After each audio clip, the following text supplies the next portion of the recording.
One. This is Kickin and Streamin podcast, a binge watcher's guide to streaming movies, TV series, and stuff. Here are your hosts, Graham and Jocelyn. And hello everyone, welcome to another episode of Kickin and Streamin podcast. Today we are live on Facebook and also on the YouTube. With me, of course, is the valiant and absolutely fantastic Jojo, also canonized last week as Saint Jojo of Maryland. This is true. Howdy do. Howdy do. We were talking about how long this week has been. And that is no joke, man. Ain't nobody playing with y'all when I say this week was long. By Thursday, when I'm like, oh, today's Thursday, about fucking time, isn't it? Yeah, I actually learned a little trick with the Amazon device, whose name I cannot say because it's in the same room as me. But if you ask her to make it Friday, she will pretend to make it Friday and then say, "Oops, I reset to Monday." So. Oh, really? She does that? Yeah, she does that. I was desperate enough to ask her to make it Friday. Yeah, dude. Like, I don't know. I wouldn't have done that. I wouldn't have done that though. Yeah, you've reached a level of sadness and desperation when you do that. I think there's some things you don't want to get her started doing. You know what I mean? Because for me, she keeps getting creepier and creepier. I'm not playing, man. She's like connected to Jeff Bezos's brain or whatever. So of course she's gonna get creepier. Have you seen him? Dude, so listen to this one. There are 4 of them here, and there's one that is the brain, and boom, boom, whatever, right? Yesterday, every time I said her name, the name that shall not be named, because otherwise she gets like activated and shit. Yes. One of them was like, "I'm not currently connected to the internet. Would you like me to see what's going on?" I'm like, "No, the rest of you are, so fuck you." I've had that happen before, and it starts a cascade of them saying things like that. "I'm not currently connected to the internet," and it's like it's just this cascade of it all around the entire house of them saying that. It's like, shut up! I don't care. Nobody needs you.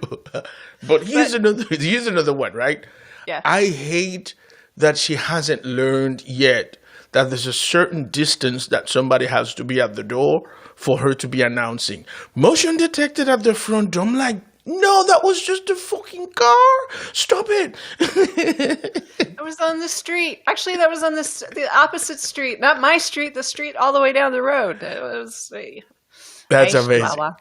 Yes. All right, well, Jojo, today we are reviewing a movie that was suggested to us by one of our fellow podcasters and friends, the ladies at Full-Time Black Woman, suggested that we do a review of this movie, and boy, what a suggestion it was.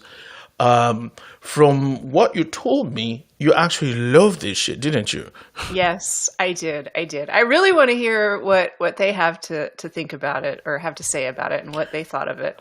But I adored this movie. Do you know what? I actually thought about shooting a message this week to ask them to join us for this review. And to be honest, the week got incredibly complicated to the point where I completely forgot to do that. And I didn't want to, do it on a short notice where they would have to like scramble their days, to accommodate us. Mainly because it was the first time that I would be asking them, because Goldie and Smash would just give them like 3 hours notice and they come on. They do that. They do that for us. They know us. But yeah, we don't want to come out of the gate with, "Hey, you want to be on a podcast in 15 minutes? You ready? Let's go. Come on. I mean, for seasoned podcasters like Isha and oh God, don't let me forget her name. I know is One of them is Isha, but I will remember. I promise you, I will remember your name next.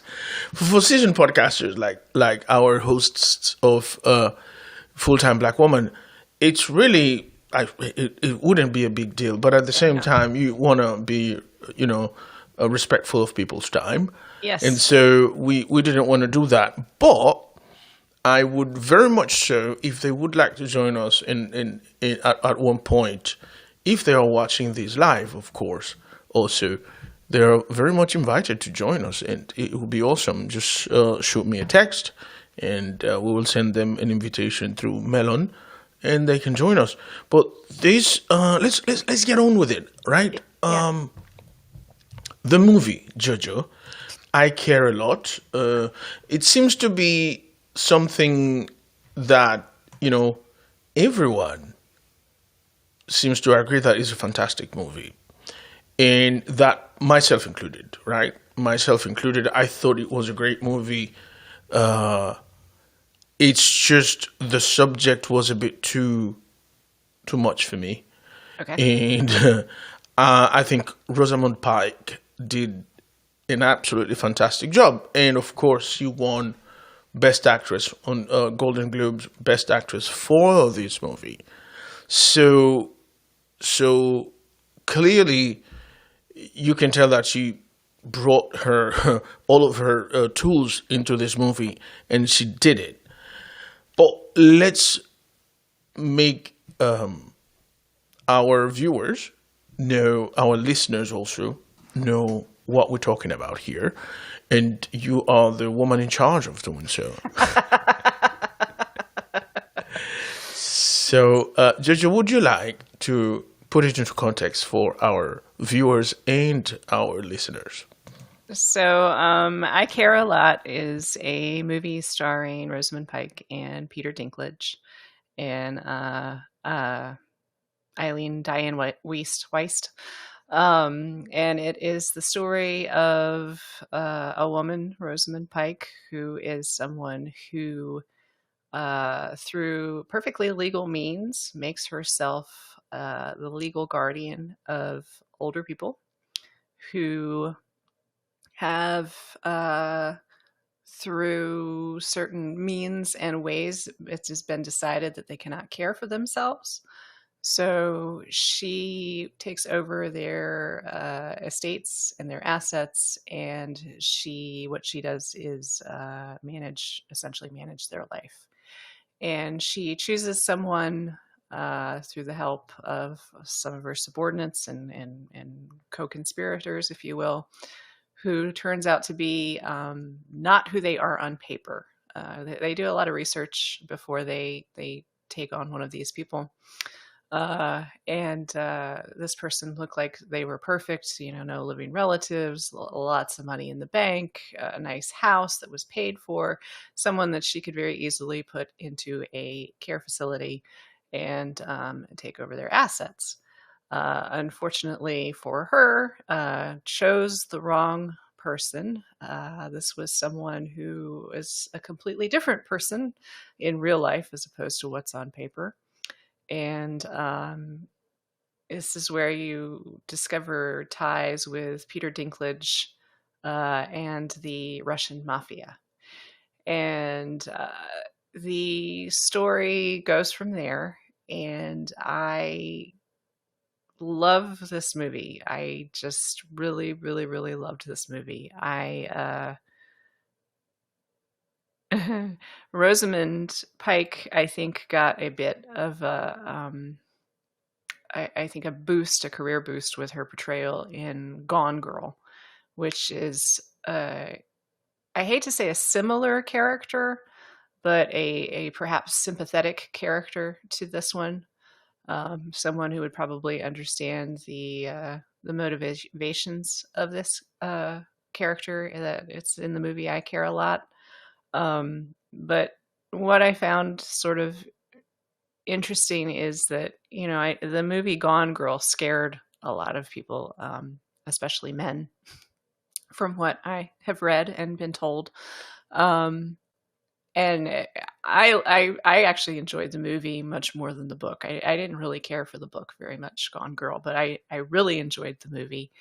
And I did not find the movie scary at all. I was like, have y'all not been paying attention to women for the past several thousand years? Like, there was a lot of people who were very much up in arms about, what's going on with how could a woman treat her husband this way? How could a woman do this kind of thing? So, but the fact, so anyway, so that's Gone Girl. But I think that people definitely pull a correlation between that character and the one in I Care a Lot. But so I think what I loved so much about this is so you have Rosamund Pike, who is so good and so brilliant and so good at playing an extremely powerful woman, extremely confident, extremely strong. And she doesn't have to be nice. She's an anti-hero. She doesn't have to be anything other than what she is. And she is out for money. That's her whole thing. She's out to get money. And I just really enjoyed the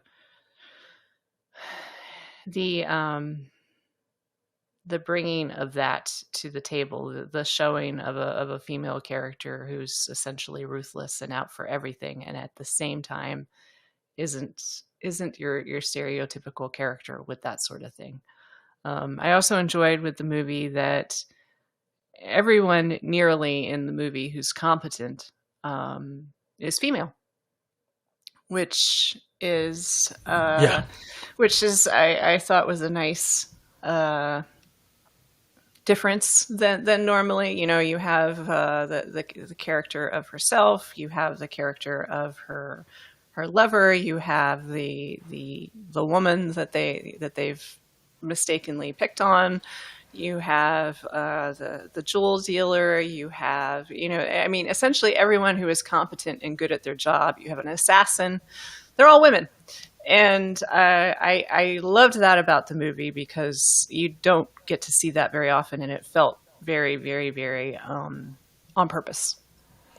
Yeah, that is a good point that you make. And I think it's a weird thing to see from a movie written and directed by a dude, but that was a nice touch.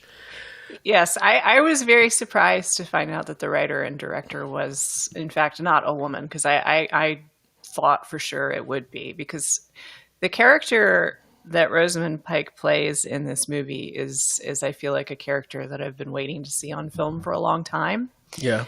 And haven't seen, so it's a very cool experience to get to see this character on screen.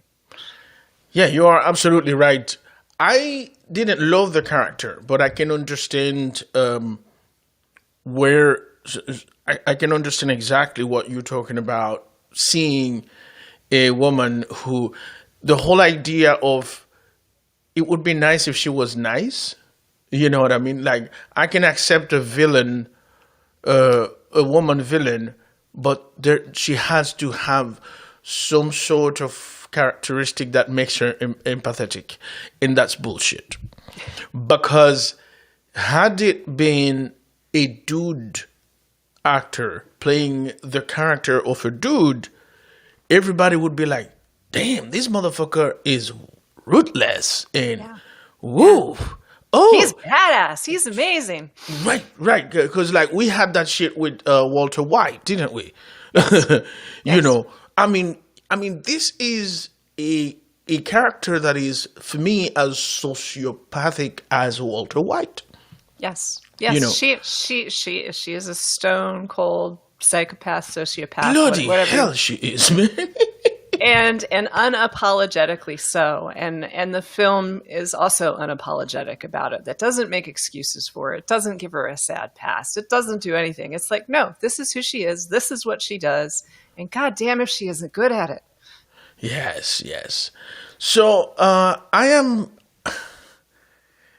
we gotta go on and describe this movie a little more, because there are things that happen.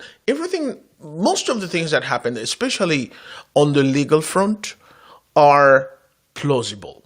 Yes. Right? These are things that happen on a daily basis. These are things. It makes you understand the American businessman or woman who can boast about achieving the American dream. And the fact of the matter is, what you see here, from, Wall Street, the movie, to, this movie, what you see is that there is no such thing as achieving the highest peak of the American dream without having stepped on people's throats, without leaving a couple of courses or more behind.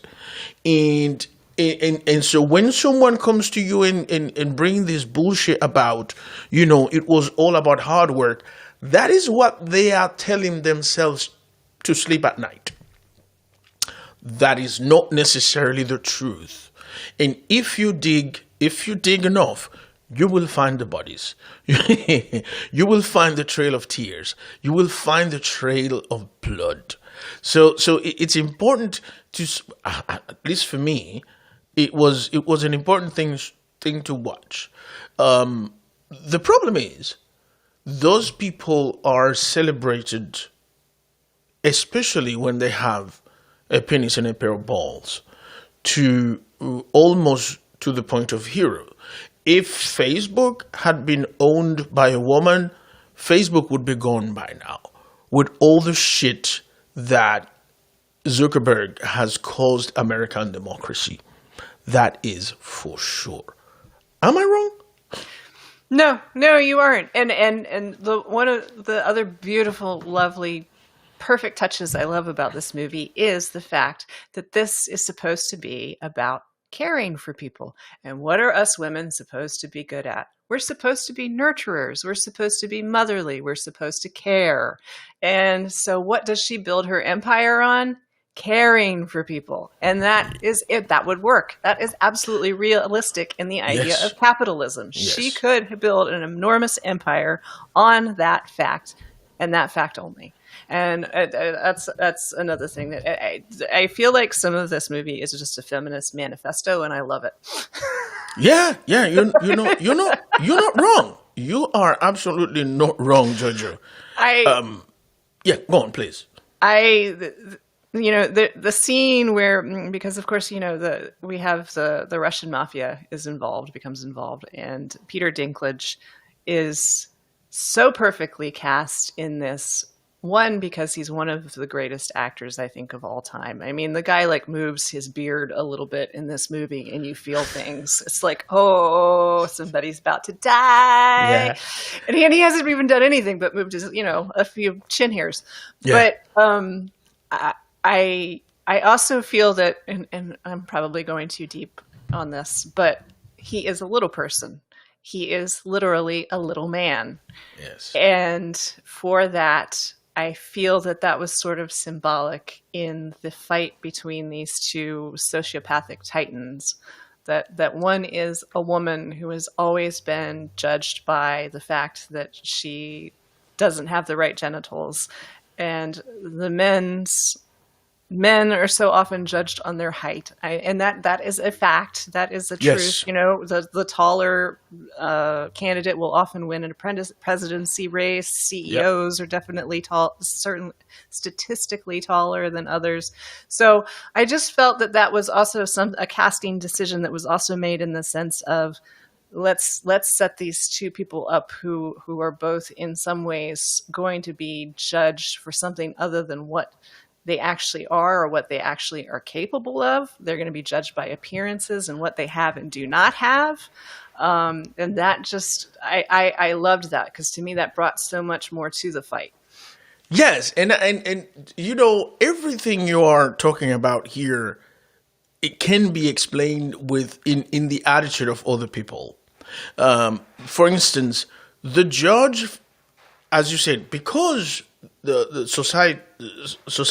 societally, a woman is supposed to be a caregiver, the judge never questioned anything she said, because who am I to say something to say something contrary to what a woman thinks in terms of the care of somebody else? She is a caregiver by nature.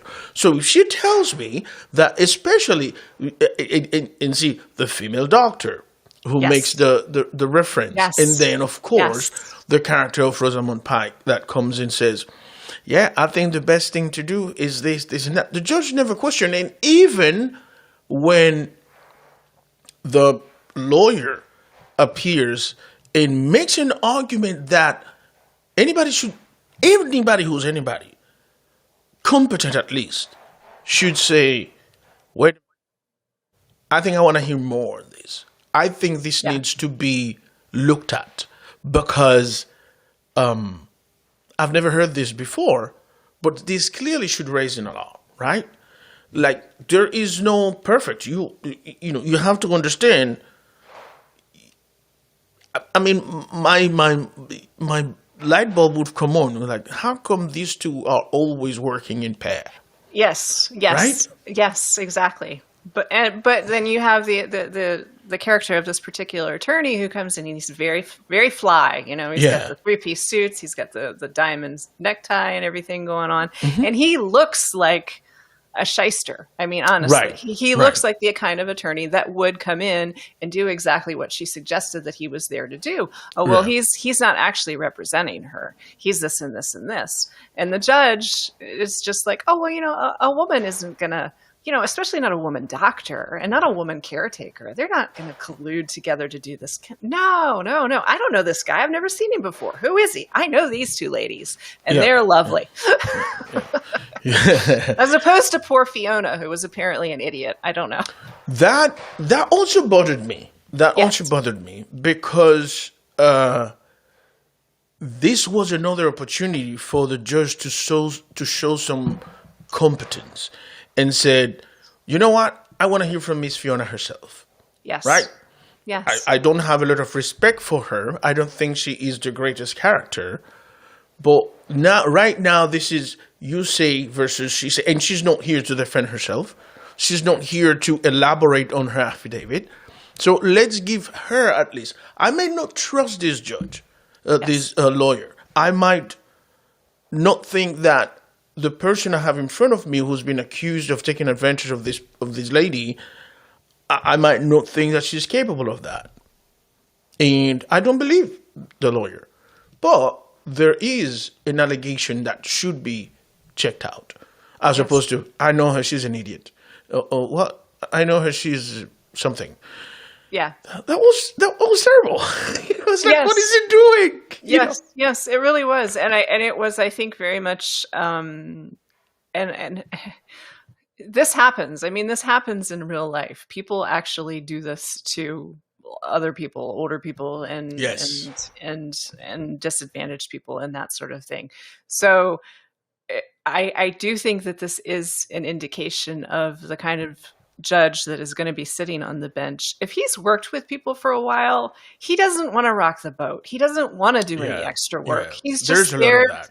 You know, I just want to do this. As far as I know, these people are perfectly fine and everything is good, because we see this, you know, in child protective services. It Yes, happens too. that is true. Happens a lot, you know. Well, like, I know that caseworker, that kid's fine, you know, or those parents are in and out of here all the time, that, you know, that kind of thing. So I think there's a lot of social commentary as well in this movie Yes. for something that is a dark comedy. I think there is a lot of stuff in here going on to make you think, to make you go, oh shit, this could really happen. Is that what his bill does? A comedy? Yes, a dark comedy, a black comedy, I believe. A film noir, not a film noir, but a black comedy. Yeah. Yeah. Yeah. I mean, so let's talk a little bit about the cast, because you know, it was refreshing to see Diane West playing a character that is somewhat vulnerable, because she is a sort of like, she's always played the badass grandmother, very powerful family matron person. And this time she was vulnerable, but not that much to begin to tell you the truth. Yeah, Because she would have fucked up. She was ready to fight. Yo, I mean, she got up and did her thing, and I was like, yo, she's gone. I know. It was perfect. It was, when they first came to her house with the summons and everything, like she was like, oh, I have to get my glasses, and she was being sweet, but she was also being sort of trepidatious, if you will, which one would hope. And then as Rosamund Pike kind of went into her spiel, and and the smoothness and the slickness of this, how they took her keys away from her, was just so very easily. And how they were, let's go pack a bag, and they gave her a little comforter, and things like that. I appreciated, I'm not applauding, but I appreciated the slickness of that and how well these people can operate. I understand this is a movie, but this also happens in real life. Yes. And it happens all the time. So, the way they got her cell phone away from her was another example of that. And then watching her put in her PIN code, which, come on, folks, 111111111. That's pure Kanye West shit. I know. I was thinking the same thing. I was like, wait, isn't Kanye's like all zeros or something like that? Exactly. Just keep hitting zero till it opens. But so you have the social commentary part of people preying on the vulnerable, and then of course you have the feminism aspect, the feminist aspect of it. You have the mafia aspect of it. I think this movie comes together with a lot of things. My father used to say something that I thought of a lot during this movie, which was being poor, being very poor, is a great protection. Or can be a great protection, in that you're never going to be targeted by any of these people. You're never going to have to worry about whether your friends like you or for your $1 million. If somebody comes to help you, it's out of the kindness of their heart and for altruism. It's not because they're hoping for a handout further down the road or anything like that. So that kept running through my mind, because I was like, yeah, I'm never going to be targeted for this. So you're absolutely right, though. You're right in, like, no one comes to you aid. Like, if you have money, it's almost as if you had to be looking over your shoulder all the time. Yes. Because whenever people come to you aid, whenever people offer to help, whenever people put themselves at your service, you have to be like, what the hell do they want? Yeah. Yeah. Yeah. Like, what have I done? How have I earned this person's total, fealty? So you are absolutely right. The mafia aspect of it, I thought, was also a nice touch.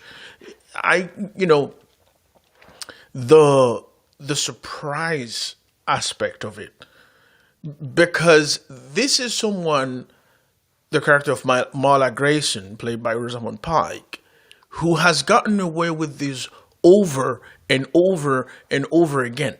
And the good, it shows and it predicates the whole notion of, when you get confident enough to, while doing something wrong, right, that's the moment you start to fuck up. Yeah. And there are some things about the decisions she makes that are questionable, in that, you know how they say that, thieves will likely not enter a home if they know that there's an alarm and there's cameras and things like that, right? It's like, and if unless they are like really, really after something they know is there that they can't live without, if they try and something interrupts, most likely they will run. And so what I was expecting it was for Marla to say, you know what, this shit is getting a bit complicated, and I got a business that I'm running here. You know what I mean? At this point, it's not sure that she knew that she was gonna make, $1 billion with the case of this lady. So I questioned the fact that she didn't say, yeah, I think I'm gonna just step out, because if not for herself, because she made it clear that she wasn't afraid of dying, but she had people in her life that at least needed her protection. Clearly, she didn't care a lot about her mother, But I mean, she had the girlfriend that needed her protection, and I thought, I can see where this is a good moment to say, I'm not gonna fuck with these people anymore because, whatever. So, what do you think about that?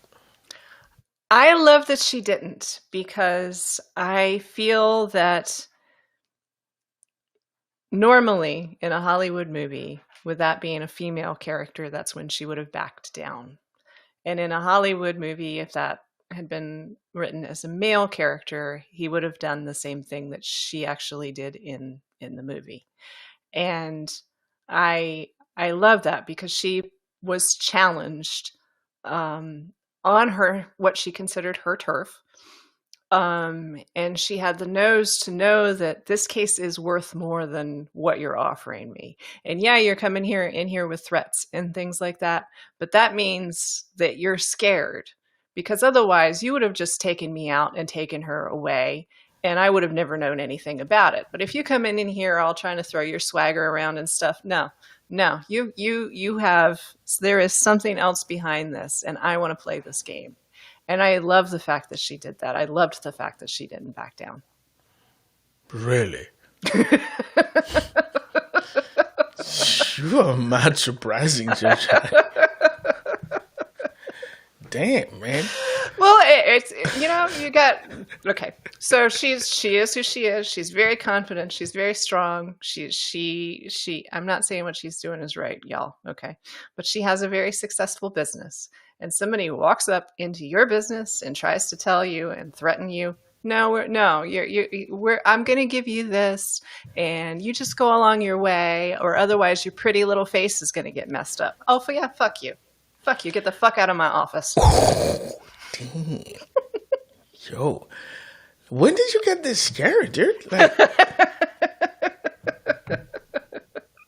yo. Right. No. Yeah. No. I mean, come on, Graham, think about it. If it was a business that you didn't have an issue with, because grifting old people and grifting, that kind of thing. But let's say she was a successful real estate agent, right? And somebody comes in with $150,000 over some old house that you're going to tear down, that you have perfectly legal right to tear down. Get out of my face. Go away. Right. No, it's mine. Get lost. No, look, man, I'm not saying you're wrong. I'm just saying you're scaring the fuck out of me.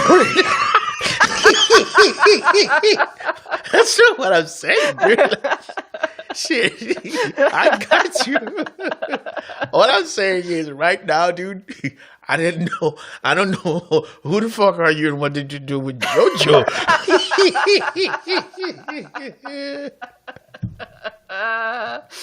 Oh Lord, yes, but yes, yeah, no. I fully respected and loved her decision in that, because, like I said, don't come in here with your coat and your 3-piece suit and start calling a doctor a him and throw your money around at me and try to get up in my business. No, this is my business. Get the fuck out. Right. Okay. So. Let's do this, Jojo. Let us seriously. Let me ask you this: can you think of another person who could have gotten away with playing this role as well as Rosamund Pike did? Oh, I don't know. It's hard to think of someone else, because this character. Another thing I loved about this character is that she's not portrayed really as specifically feminine or specifically male, if that makes sense. Right. You know, she's just what she is. Right. And that's another thing I love about this character. She's not been Hollywood pigeonholed into being a woman or being a man. I did have a little bit of an issue at first with her being portrayed as a lesbian, not because I have any issues with the queer community or with lesbianism. That's not what I mean. Right. But just because it seemed like a trope to me. Like, you know, okay, let's make her a lesbian because, you know, a straight woman could never have the capacity or the ability to be as strong and as butch as a lesbian woman has to be to get this job done. So to me, at first, it felt like a trope. But after watching it for a while, I realized the fact that they needed this character of her lover to kind of have her bounce ideas off of and to have somebody to care about and to show a different side of her. And I realized that writing that sort of a male character, because she is so strong and is so confident and is so take no shit, that writing her a husband or a male lover would be incredibly difficult to write a man like that. Yeah. Men like that obviously exist, but for a writer to do, it would be just much easier to let's just make her lover a woman, because this is a character that is going to need a very special man in her life. And there's not as many of them that aren't going to be intimidated by her. So let's just make her lesbian because it's easier to write that way. Right. Yeah, I'm absolutely right. I do see your point in the beginning when you start seeing the fact that also they're not only two very good friends who are doing this shit together. They are also lovers, because it almost felt like the writer may have had an agenda here, but when you start seeing how far they go together, is that, well, you know, the last thing they could be is lovers. You know, like in that, yeah, I don't see a reason why they wouldn't have that kind of intimacy too. Yeah. You know. Yeah, exactly. So you have a, like, you can't be blamed for feeling some type of way in the beginning about the relationship until you realize, okay, so that makes sense. And plus, that kind of sidekickism comes more from lovers regardless of the sexuality. You know what I mean? Like a ride or die type of thing. And truthfully, you're right. Men like that exist, but that kind of ride or die, the Hollywood expectation is that a woman can be as supportive as that to a male, and not vice versa. And so that was perfectly played and perfectly done. And you explaining it that way makes absolute sense. This was your type of shit, Jocelyn. This is your kind of movie, isn't it? Well, I have to say, there's also a scene that I love. It's the car scene where Peter Dinklage and his crew have thought they've dispatched her, and she fights for her life, and there is a scene where she gets out of a pond, and there's just a second, and then she pulls a tooth out of her mouth that's been loosened in the fight when he hit her. And after a second, she screams, and it was the scream of, I am alive, I lived through that.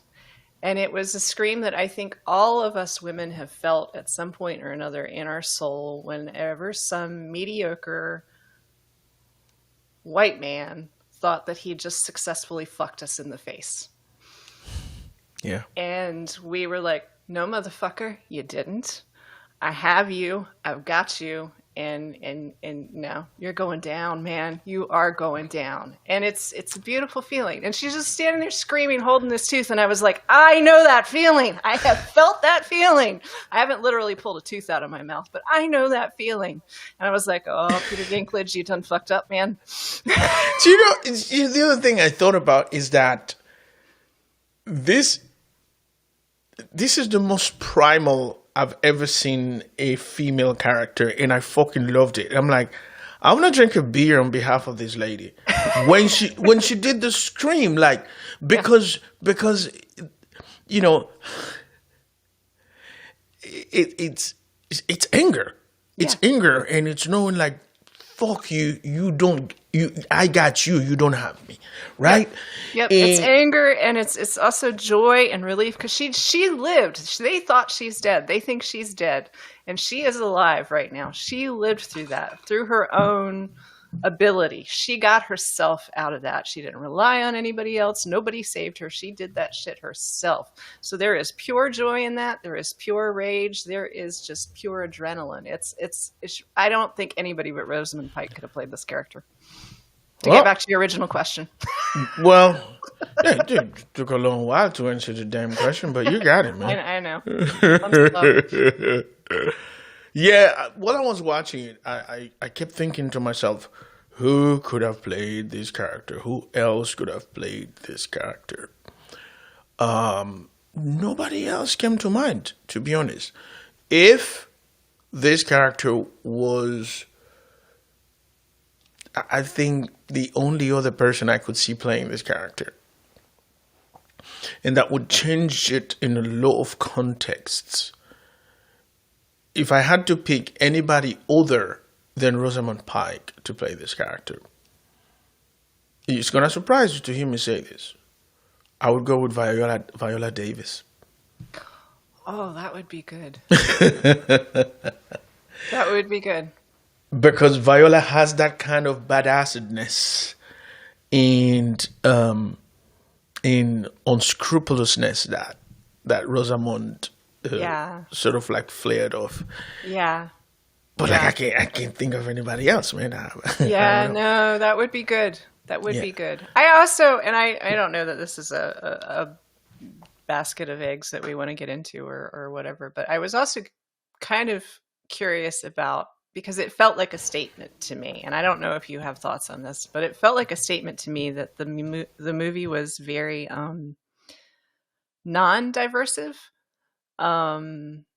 with the exception of Rosamund Pike's lover and the judge. Yeah. I feel that everybody else was pretty much Caucasian, and I don't know. Like I said, I don't know if there's anything we want to get into or not, but to me that felt like a decision on the movie's part. Like, we're going to make these people white for a reason. Yeah. As opposed to just the typical, like, Hollywood, let's make everybody white. But I can see the point here, because the crazy thing is, you have, and that's why I thought about Viola Davis, because we've complained about black characters written, like on two extremes. You know what I mean? Yes. Like, the good black character is almost saintly.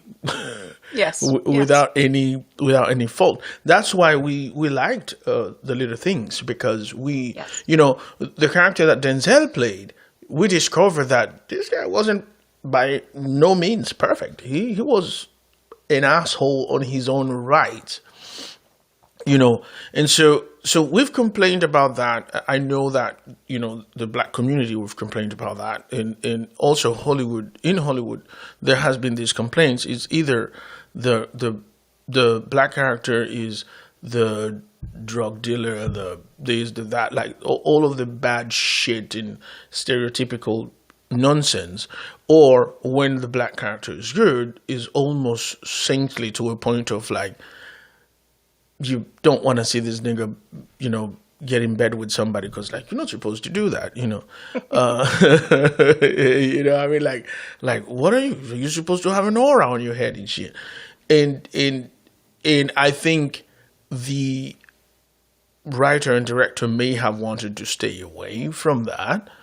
And the character of Isaiah Whitlock is perfectly plausible as a family court judge in that sense, because it's not like he didn't have, he was full of flaws, but he was more a depiction of flaws of the system as Yes. opposed to his character itself. Yes. I So agree with so that. so I think you're right to have noticed that, but I think for me that is the easiest explanation as to maybe why the decision, if there was any at all, was made, and I'm cool with that.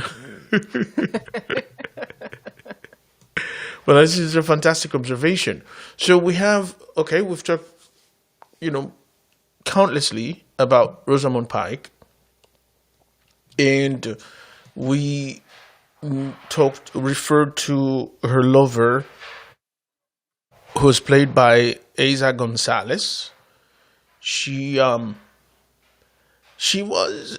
started her acting career in Mexican telenovelas, and we've seen a lot of that crossover in the past. I want to say maybe since the mid 2000s, we had a lot of Mexican-born actors who made the crossover into Hollywood seamlessly, almost. Some of them are actually, I think the way it went, the way it goes, and I know that my experience with youth soccer also has a lot to do with this, but I think a lot of American-born kids of Mexican descent sometimes will go and find success in Mexico, and then once they're well known enough, they come back to the U.S. and throw themselves into Hollywood. And the same thing goes with soccer. Like, a lot of American-born players will go to Mexico to play in the Mexican League and get noticed by other big leagues that are always looking at the Mexican League, and then, but when they get a call up to play for a nation, they come back and play for the United States, because at the end of the day they are Americans, And also there's this is not. It sounds like a diversion, but also there's this thing in the Mexican national team where, like, they will only call a person of Mexican descent to be on the bench if you're not Mexico born. Like, no matter how good you are, but the Mexican bones come first if you get called up. So some players know that even if they get called up from Mexico, they'll probably never play as much as they would play if they called up by the United States or whatever other country where they were born. So that's a bit of like a weird explanation, but it correlates to what actors and singers, and a lot of them have done, is that they find, if they're American born, they find success in Mexico through telenovelas, and in some Mexico does movies like no one else in Latin America too, and then they get well known well enough to come to the U.S. and start picking up roles and stuff. So Eiza Gonzalez is from that school, I think, and I think she was fantastic in this role too, because she herself had her skills as Fran. Anyway. Yeah. She was very, very good in this. She was reminding me of I forgot the actress's name, but she was reminding me of another older actress. And I was like, and I mean that as a compliment, like her acting style was reminding me of her. And it was, she was just, she was really, really good. She was good as Fran/Frankie. I like that she didn't want to be called Frank anymore. I did too. I think there was a story there between the two, her and the other in the cup. I definitely think so too. I think there was something there that was not. It was just a little encapsulated story right there that we didn't get to hear about. But yeah, I agree. Yeah, she was very, very good, and she I wish I could remember the name of the actress she was reminding me of. But one of these days it'll come to me. Yeah, you be getting old and stuff, so. Yeah, you know how it goes. Hey, man. So, Diane Wiest, we talked about her earlier. I love this lady, and I think I began to like her, extremely like her, when she played a character on a series that I was very into. It was HBO's In Session, and she was the therapist and mentor to Paul, which was played by Gabriel Byrne, Irish actor, former priest turned actor. So this was to me one of the greatest series on HBO back then. And a lot of people didn't like it, so it went on for like 3 seasons, and then it got squashed because, it was about therapy and shit, and people talking about feelings and crying and, talking too much about themselves, and there was no ass kicking and house burnings and shit like that. How dare we talk about feelings? So Diane Wiest was like magnificent in this, and I was like, but obviously she's been in so many other things, but like I think for me, the moment I discovered how incredibly great she was through this series, and whenever I see her in something, I'm like, yeah, this is gonna be good. This lady's good. Yeah. Yeah. She's very, very good. I remember her from Edward Scissorhands. For whatever reason, she made a big impression on me in that movie, and that's what I always think of her, as that role in Edward Scissorhands. But she is excellent. She is fantastic, and she is also like big on Broadway. Yes, she is. Yes. I think she still lives in New York. Like she doesn't, She gives off that aura. She does. Yeah. She seems very much like a New York lady. Like she doesn't see she's like California, whatever. Yeah. Michelle Rodriguez is who I was trying to think of earlier. That's all. Yeah. That is. Yeah. Now that I can see that. Okay. Right. So Peter Dinklage, what a gift to the world. He is amazing. I think he's one of the finest actors alive today. Yeah, without a doubt. And I've never seen Game of Thrones, so I mean, I can't even throw that into my whole, Peter Dinklage fan club love fest. So wait till you see Game of Thrones, man. Yeah. The weird thing is that the very first time I ever saw Peter Dinklage was on Seinfeld. And it was like one of those weirdest things. And then I never saw him again. And then the next time I saw him was on Game of Thrones. And since then, he's been everywhere. He's been on everything. But he doesn't take bad parts. He just like, they write shit for him, I guess, Yeah, I think that he's proven himself as being so phenomenal, and then I also think he seems very much to me like somebody who's not going to do something just to do it. He's really researching what he's doing and paying attention and reading it, and he just comes across to me as so intelligent and so well read and empathetic that it's like I don't know. I first saw him in a great little movie called Death at a Funeral, and right. He was so good in that one. I saw the British version first because there's a few different versions of it. Right. I saw the one directed by Frank Oz, who I love Frank Oz. But anyway, so I first saw him in that and thought he was fabulous. And that's been like, I don't know, 15, 20 years ago now. Yeah. It was early 2000, wasn't he? Yeah, something like that. Yeah.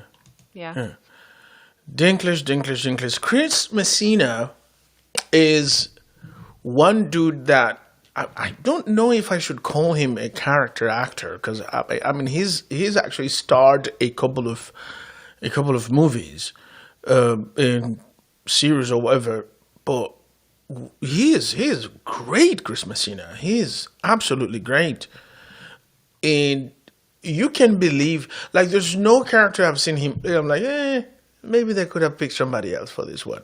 Like everything he gets, he'll make it his and work with it and convince you of it. You know. And we've had that problems with other actors. Like we'll be like, yeah, I'm not sure this is what so and so should have been. You know. Yeah. But he was fantastic as the sleazy little lawyer and stuff. He was so good. He was so good. And then to see him like being scared of the character of Roman, you know, like, it's family court, dude. Like, that's not my realm. What are you doing? Yeah, that was cool. Yeah, that was a great scene. It's family court. The judge is a fucking moron. Smash, smash, smash. That was funny, man. That was good stuff. Alicia Witt, Dr. Karen Amos, and she like looked like somebody I've seen on other things, but like I can't tell you. None of the things that she's been on are things that are hugely famous that I know of. She was in the 90s. She was in a sitcom called Sybil. She played the daughter of Sybil Shepherd. And I remember her from that because a young girl, I think I had a crush on her because I just thought she was the most beautiful thing I'd ever seen. And she's been in lots of other little things, but she actually was also in Orange is the New Black. So you might recognize her from there. But yeah, she was good. It seems like she was also a singer, isn't she? I believe so, yes. Was she sing country or something? I don't know. Actually, I don't know much about her singing career. Right, she was good for a doctor, whatever, man. Like, I don't know. She was. I thought she was a very interesting cast choice because they could have. They could have cast somebody younger, or I'm sorry, somebody older, or it could have been a man. But it's just it was like she was just like the perfect age demographic and the sort of, I don't know, just a perfect example of somebody who could play the system and make what they had work for them. I think you're right, though. I think the operative word here throughout the entire movie was woman. You know. So let's see, who else do we have? We've already talked about Isaiah Whitlock as George Lomax. Everybody knows the longest she ever uttered in the world. If you don't know of this reference, you should first listen to our podcast episode about the history of swear words. Yes. And see how Isaiah Whitlock comes to into collection with the word shit.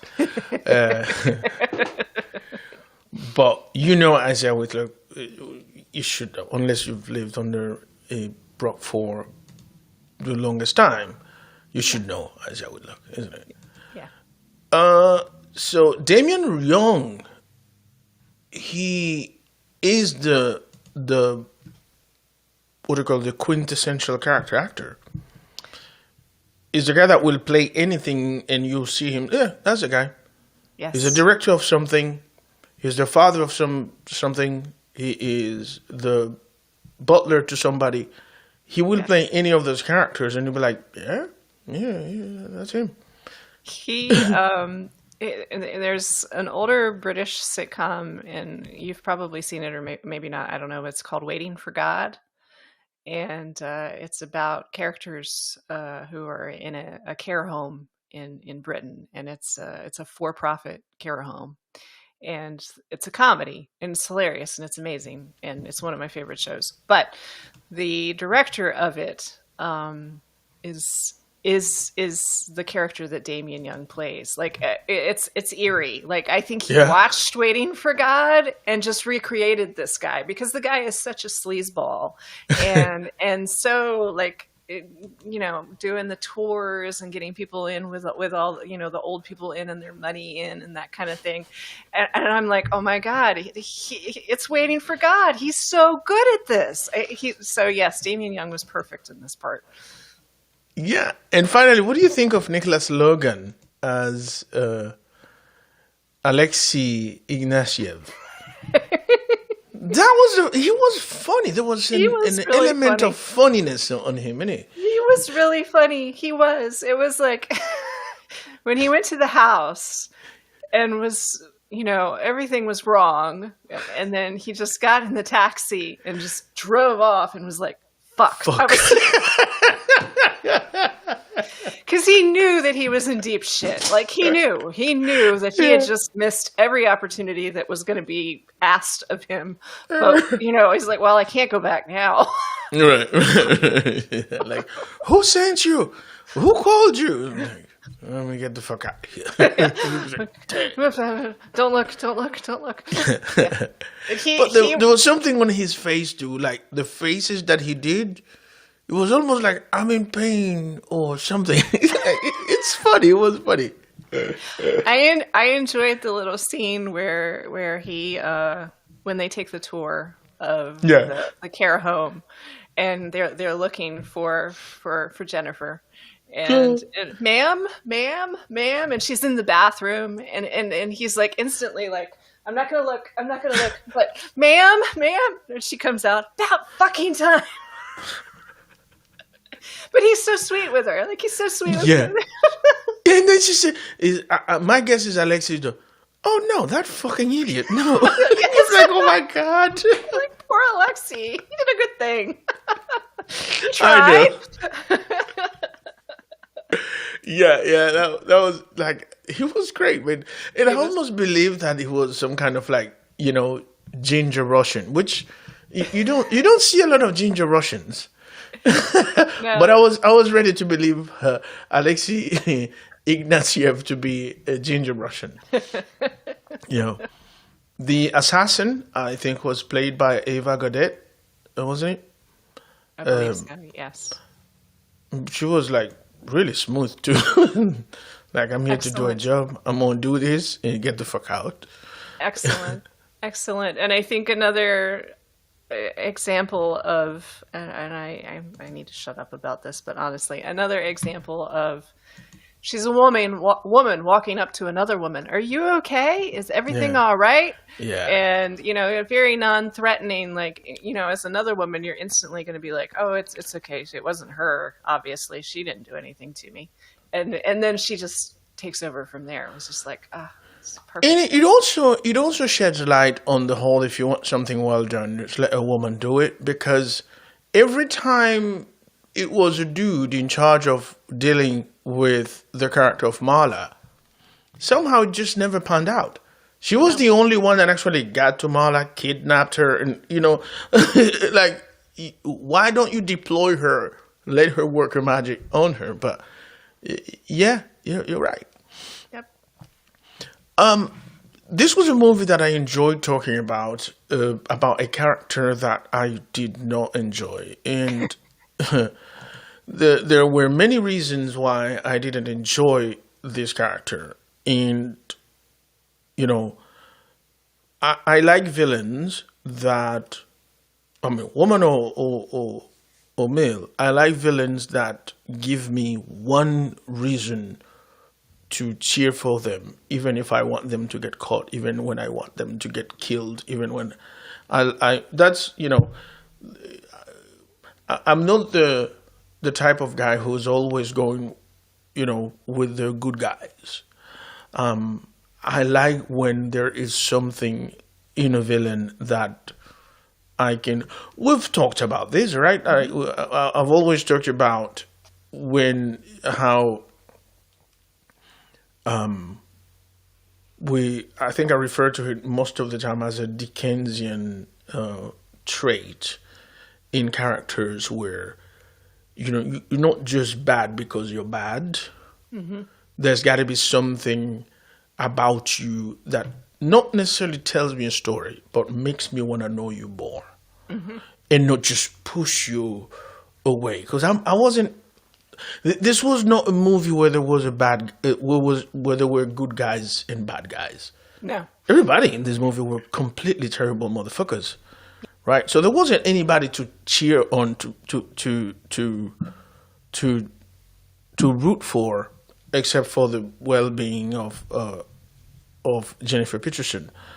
But I don't know if I'm making sense. For me, villainy is not just one-dimensional. I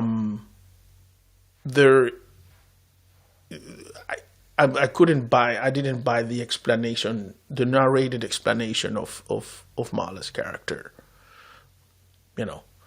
And so I didn't enjoy the character like that, but I can absolutely acknowledge that Rosamund Pike was perfect on this one. And this was, by all accounts, one of the most fantastic little movies I've seen this year. I think that, and I'm probably going too deep in this, but I think that part of the reason why they were all so odious and no one that we could like is it felt like to me a bit of a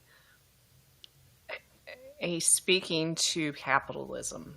To me, they were both very much a figurehead for capitalism. And as you said earlier, the fact that, no matter how big and great and wonderful and marvelous you make yourself out to be, at some point you have hurt somebody on your way up the ladder.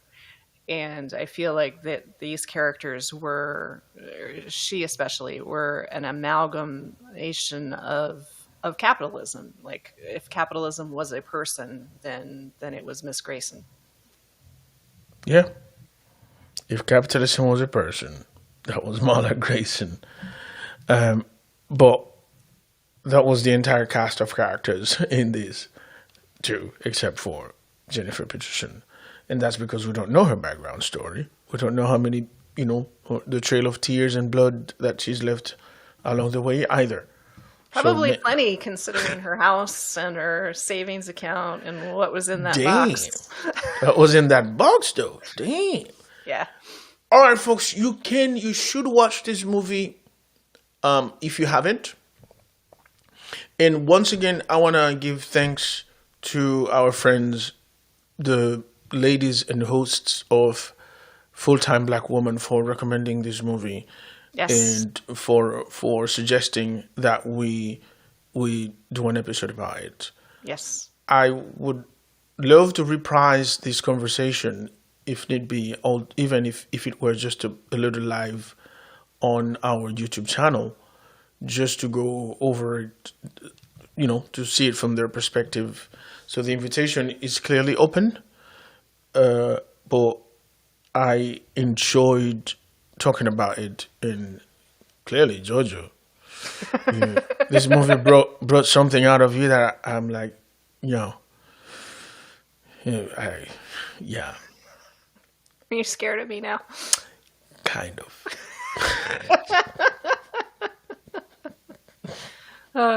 It's okay. We've been friends for quite a long time now. Yes. We've been co-workers before and anything. Never see that one coming. The crazy thing is, you kind of look a little bit like Marla, so. I'm not defrauding anybody currently. I mean, like.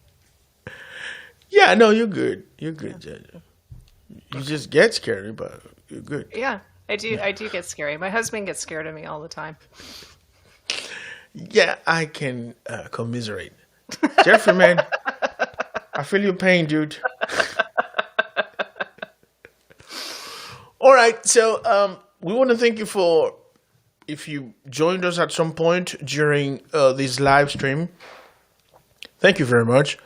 But for the folks who come week after week after week to listen to our podcast, we are incredibly appreciative of that.